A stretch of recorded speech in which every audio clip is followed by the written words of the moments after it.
Hello everyone and welcome to my Bachelor Nation 24 channel. I hope everyone is having a wonderful day. Before we begin, please hit the subscribe button and give this video a thumbs up. The Curse of Oak Island. The team is shocked to date Nolan's Cross back to 1200 AD. The Curse of Oak Island team has learned that Nolan's Cross dates all the way back to the 13th century as evidence mounts that the Templar Knights hid buried treasure on Oak Island. On this week's episode, Rick Lagina, accompanied by Alex Lagina, Peter Fornetti, and Doug Kroll, went on a jaunt to Italy to examine a couple of underground cave systems linked to the medieval order of the Templar Knights. The guys hope to find connections to Oak Island by examining the multiple carvings on the walls of the caves.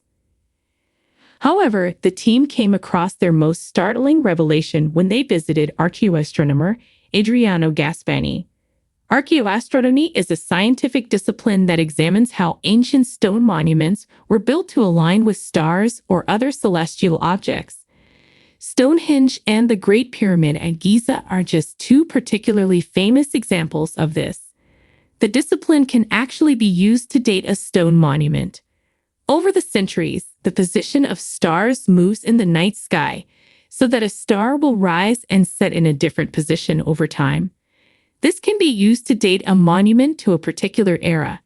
With that in mind, Adriano set to work and managed to identify 6 stars that aligned perfectly with Oak Island's Nolan's Cross.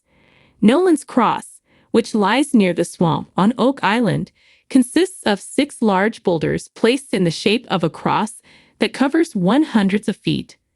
The paved area and Nolan's Cross both date to the 13th century.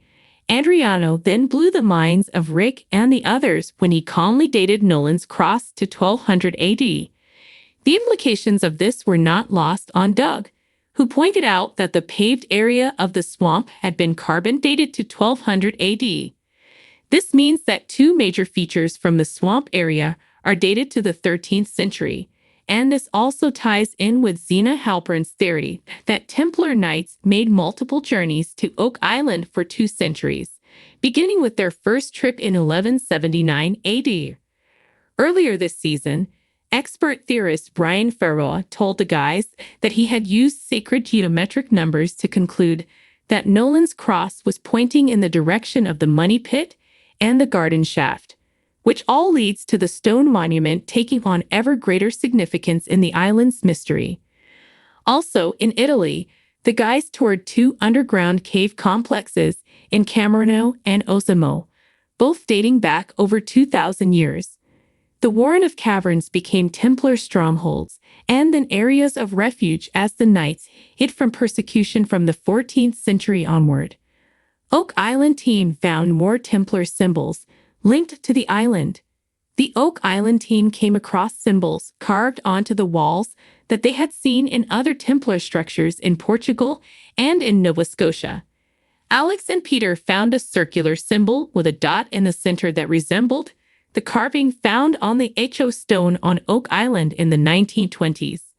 The guys also found a goose claw carving, a symbol they'd previously encountered on a rock in Liverpool, Nova Scotia, that is said to be the mark of the stonemasons of the Templars. Meanwhile, back on the island, it was a particularly quiet episode last night. The Dumas Mining Company is slowly getting to the bottom of the garden shaft. They intend to go beyond the originally agreed depth of 82 feet to about 95 feet to investigate the possibility of a tunnel leading into the blob area. Also, in the swamp area, Billy Gerhardt and some of the guys cleared the muck and water off of the suspected ramp. This stone feature is thought to connect the stone roadway with the paved area, which the guys appeared to confirm. Under the canopy of ancient oaks, the island whispered secrets of the past, its mysteries entwined with time and nature. The team, seasoned treasure hunters of the Curse of Oak Island, stood at the cusp of revelation, their hearts pounding with anticipation. They had faced countless dead ends and cryptic clues, but today was different. Today, they would unravel a part of the island's enigmatic tapestry, tracing the origins of the fabled Nolan's Cross. The early morning mist clung to the ground as Rick and Marty Lagina, the steadfast leaders of the expedition, gathered their team at the war room. A palpable sense of excitement filled the air, mingling with the scent of the salty sea breeze. Dr. David Fornetti, the historian with an unerring eye for detail, spread out a map on the table, his fingers tracing the outlines of Nolan's Cross. "Gentlemen, this could be it," Dr. Fornetti began, his voice charged with enthusiasm. "We've managed to date the cross back to 1200 AD. A collective gasp echoed through the room. Rick's eyes widened in astonishment, while Marty leaned in closer, his analytical mind already piecing together the implications of this revelation. "It predates Columbus by almost 3 centuries," Marty said, his voice tinged with disbelief. "Who could have carved this cross on Oak Island in 1200 AD? Dr. Fornetti adjusted his glasses, his scholarly demeanor masking the thrill of discovery. "That's what we need to find out. The cross could be a relic from an ancient European expedition, a clue pointing to a forgotten voyage across the Atlantic." Jack Beckley, ever the adventurous spirit, couldn't contain his excitement. What if it's connected to the Knights Templar? They were active around that time, and their presence on Oak Island has always been a possibility. Rick nodded thoughtfully. "It's a plausible theory, Jack. The Templars were known for their voyages and hidden treasures. But we need concrete evidence." Gary Drayton, the metal detection expert with a knack for finding the most elusive artifacts, grinned. "I reckon it's time we head back to the cross and see what else we can uncover. There might be more clues hidden beneath the soil." With newfound determination, the team set out towards the site of Nolan's Cross. The sun had begun its ascent, casting a golden hue over the island, as if nature itself was eager to shed light on the secrets buried within its depths.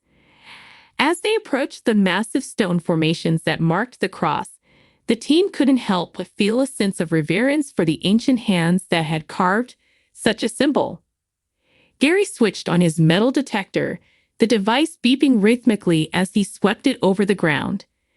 The rest of the team spread out, their eyes scanning the terrain for any signs of disturbance or hidden relics. It didn't take long for Gary's detector to emit a sharp, high-pitched signal. "Got something," Gary exclaimed, dropping to his knees and carefully digging into the earth. The team gathered around as Gary unearthed a small, tarnished medallion. He wiped away the dirt, revealing intricate engravings that seemed to shimmer in the sunlight. Dr. Fornetti's eyes sparkled with recognition. "This is a Templar cross," he said, his voice barely above a whisper. "There's no doubt about it. The Templars were here." A wave of exhilaration swept over the team. The medallion was a tangible link to the past, a piece of the puzzle that confirmed their theories. But the discovery also raised more questions. Why had the Templars come to Oak Island? What were they seeking, or perhaps hiding? Marty's mind raced with possibilities. "We need to dig deeper, both literally and figuratively. If the Templars left this cross and medallion, there might be more artifacts or even a hidden chamber nearby." Rick agreed. "Let's bring in the heavy equipment and start excavating around the cross. We need to be thorough and methodical.